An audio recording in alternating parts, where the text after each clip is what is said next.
আমাদের এখানে বৃষ্টি আসলে অল্প বৃষ্টিতে পানি জমে জায়গা, এই পানি সহজে নামে না। জলাবদ্ধতা হওয়ার কারণে দেখা যায় রাস্তায় চলাচলে একদিকে অসুবিধা হচ্ছে আর রাস্তার তো ক্ষতি হইতেই আছে। এটা আসলে যারা এগুলোর দায়িত্বে আছে তাদের এই বিষয়ে পদক্ষেপ নেওয়া দরকার।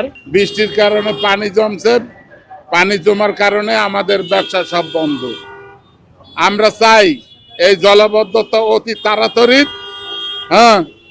মানে পরিশোধিত করিয়া ব্যবসা প্রতিষ্ঠান চালু করার জন্য সহযোগিতা চাই। রূপায়ণ lake castle, welcome to the land of piece. অনেক ক্ষতি হয়েছে, কর্মচারীর বেতন এইটা দেওয়া লাগবো এবং সারাদিনে তো কোনো বেচা যাইবই না। আরো দেখা যাচ্ছে যে বৃষ্টি আরো সামনে আওয়ার সম্ভাবনা আছে। আমি তো পরীক্ষা দিতে আসছি বাংলাদেশ নির্বাচন কমিশন সচিবালয়ে। এখানে আসার পরে সকাল থেকেই বৃষ্টি হচ্ছে।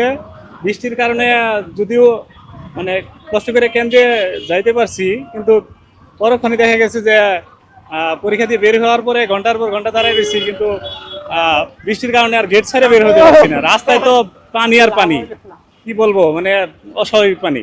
জলাবদ্ধতা হওয়ার কারণে দেখা যায় রাস্তায় চলাচলে একদিকে অসুবিধা হচ্ছে আর রাস্তার তো ক্ষতি হইতেই আছে। মূলত বর্ষা সিজন তো, যার কারণে হয়তো বা এই সমস্যা হয়েছে। এটা আসলে যারা এগুলোর দায়িত্বে আছে তাদের এই বিষয়ে পদক্ষেপ নেওয়া দরকার।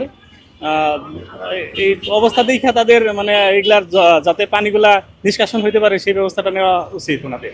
আমাদের এখানে বৃষ্টি আসলে অল্প বৃষ্টিতে পানি জমে জায়গা, এই পানি সহজে নামে না পানি শুকন ছাড়া।